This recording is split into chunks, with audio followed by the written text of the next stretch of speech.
Hi, everyone. Welcome to today's episode of HFS Unfiltered. I have the immense pleasure of having Hiral, who's firstly my friend, but secondly, he's also the CEO of Veltris, a really up and coming digital product engineering company built around verticalized AI. So, Hiral, welcome to the show. Thank you, Saurabh, and always pleasure to speak to a fellow Chicagoite. So, Hiral, let me jump into this. You and I've had several conversations around Veltris, and you position it as a digital product engineering company, and I really like your verticalized AI approach. Um, but if you sort of go under this sort of positioning statement and look at it very practically, how does this vertical AI approach change the way that you think through the design, pricing, solutioning of your services compared to a traditional services firm? as you know, right? I mean, seems like this whole AI first, um, vocabulary is being abused, there's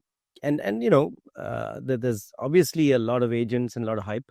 Um, Having said that, we've taken a slightly nuanced approach, like you mentioned, on the vertical AI side. So let me maybe take a step back, right?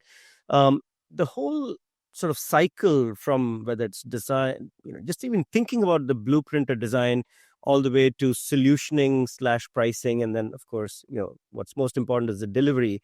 Uh, has to change, right? Has to change in this kind of new world of AI native or AI first.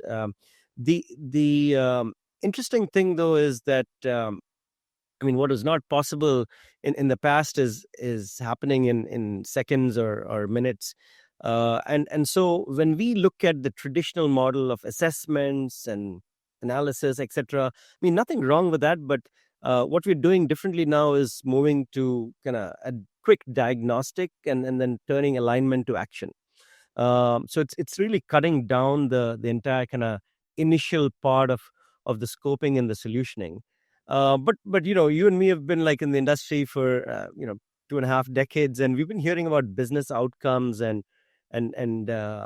customer aligned SLAs, etc., for a while. What's different this time, I would say, is we've used a slightly kind of I mean, much more simpler framework called build, modernize, and monetize. It creates a self-funding kind of cycle, whether it's product development, engineering, or even delivery, and bringing in those industry-specific workflows and industry-specific use cases. It's really what's changing, the pricing model. And then the most important thing is that you have to finally deliver this with a combination of domain and product squads, as we call it, right? So it's no longer just domain depth. You need to have a product mindset plus the industry use case mindset, bringing in, together, of course, with technology and architecture. So Hiral, I think there's a lot changing in the world, as you rightly mentioned, in the way that we buy and sell services. But I think as this world changes, I think all of us also have to change. And you've led large P&Ls at very large companies like Wipro. You were the CEO of Mastic before this. How has your leadership playbook changed at Veltris, looking at this AI era that we are entering into? What are there things that you had to unlearn, or are there things that you had to learn? How are you changing as a leader? Sort of, I mean, there's some things that don't change, right? I mean, customer intimacy, customer intelligence. I mean, being close to the customer, understanding their business and their processes. I mean, that's something that I think goes forever, irrespective of where you are. Um, but there's a lot to unlearn, and I was fortunate, of course, to be part of some large organizations, but also some small to mid-sized organizations. So, from an unlearning perspective, we all talk about leading by example, but one of the biggest things that you have to continue to unlearn is how that leading by example is amplified in smaller but subtle things and still impactful. It could be in leading by example to win a deal, to do a presentation, or interestingly, even on culture, right? I mean, it's so important in kind of the AI native organizations from a culture and work life balance perspective. It's interesting. Last week we had an all hands meeting with our entire company, and our entire presentation or interaction was based with Gen Z lingo, and all everyone from my leadership team or ELT were were in Gen Z lingo. So that's an example, right, of not just on the technical side or the AI side, but also on the cultural side. So Hiral, we should have another session just to teach me the Gen Z lingo. Uh, uh, but but another but another very interesting aspect of Veltris is that you are a PE backed firm, right? You have a couple of TEs or multiple PEs that back you, and you and I have talked about an aggressive M&A uh, sort of approach as well as you move forward. What's what's your investment thesis? What are you trying to acquire? And then also, as we've also always seen, how do you avoid becoming just a stitched together, IT services company which has like these five brands, but they don't talk to each other? Yeah, I mean, M&A is not easy, as you know, right? I mean, there've been some successful M&As, but there's a lot of failures. So it's really important to have a sharp, kind of acute strategy, and then of course execute the hell out of it. Having said that, there's some foundational expectations from our M&A thesis, which I think are more table stakes. Just financial health and growth mindset. The right team, high potential areas, etc. So those kind of go without saying. But what we're looking at is, as Veltris is a vertical AI solutions orchestrator, we're looking for companies which can accelerate the AI readiness and AI adoption. And I love the aspect of being part of a private equity ecosystem, because there's a lot more sharper, value creation focus, both for the customer and for the organization. And so when it comes to AI readiness, it's about data modernization, it's about cyber readiness, but in the context of verticals or micro industries. And this is interesting, right? Because even firms like Databricks and Snowflakes of the world are, building their data intelligence platform with industry-specific use cases. When it comes to AI adoption, we use the word monetize quite a bit, because there's a lot of investments that have gone into products or platforms, and the ROI from that is still questionable, right? So the way we can unlock that is to really look at, again, micro industry specific workflows, automate, embed intelligence into those workflows with AI, but also create new revenue streams, create new products, to grab market share and really truly monetize and get ROI from those investments.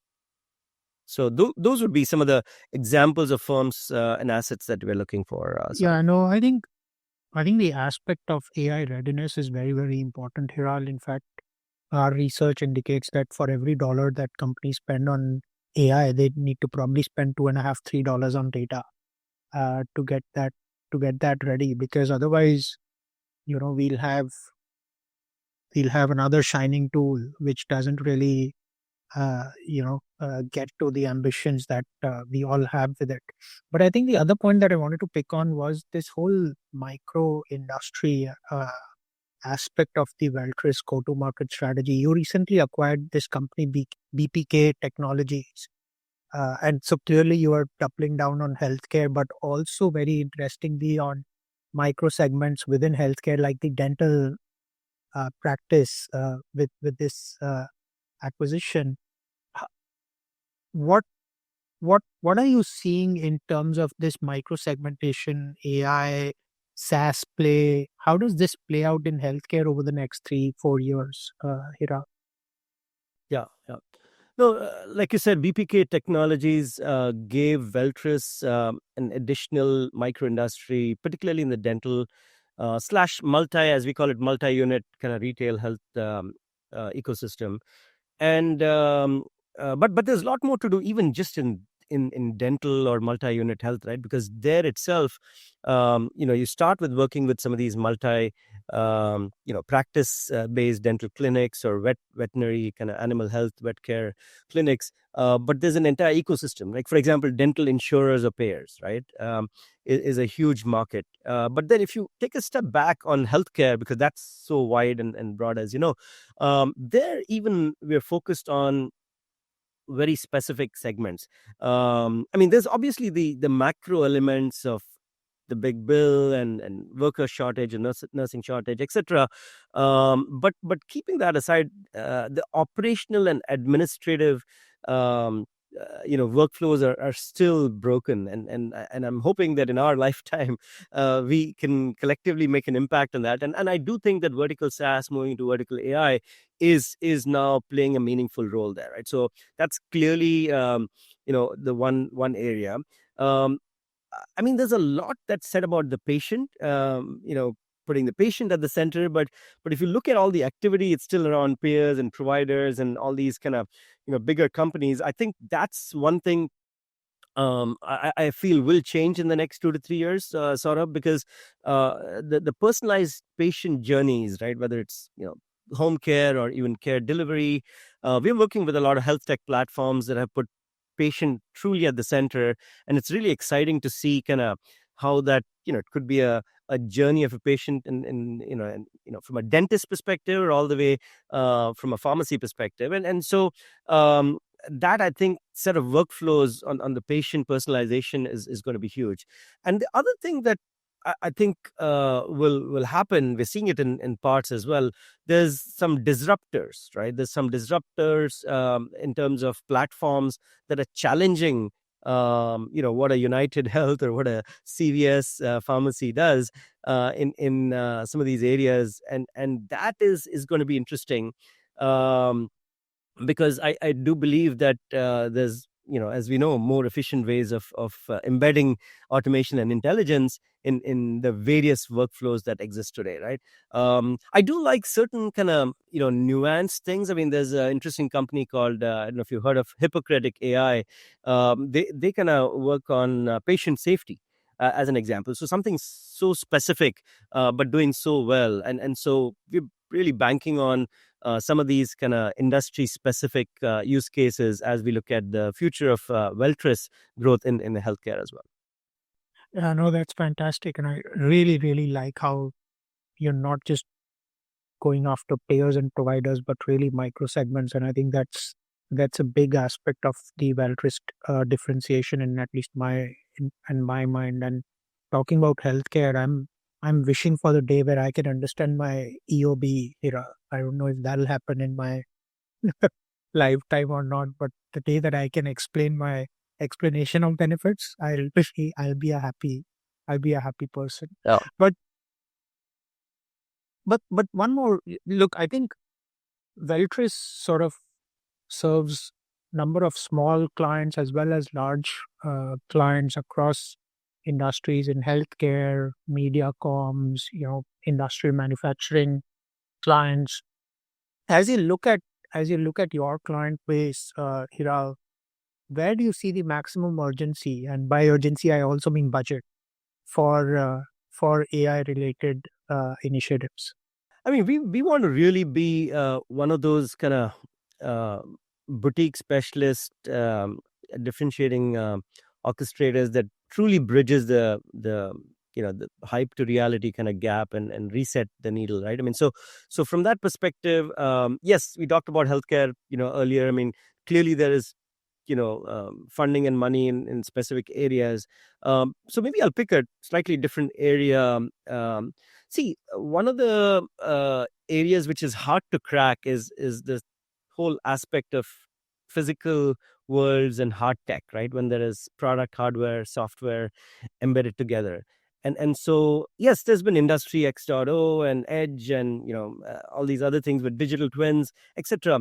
But I truly think that some of those underrated use cases, while maybe slightly difficult to crack, on the smart kind of manufacturing, smart factory floor side, will be truly kind of ROI generating. I mean, I've spoken to so many different kind of upper mid market or even lower enterprise type of clients who are right now just looking at just predictive maintenance in the shop floor, right? And looking at just kind of basic field operations, automation, etc. I mean, small things, which are still highly impactful.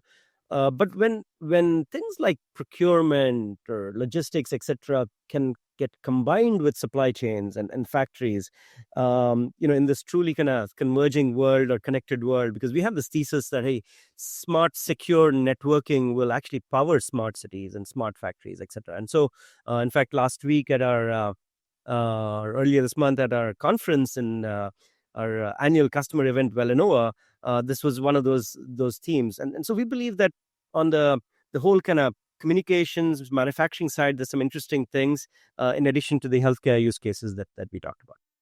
Yeah, no, I agree. So, Hiral, this has been a fascinating conversation, but before I let you go, we are almost about to end this year, and I'm pretty sure you'll have some personal wishes for 2026.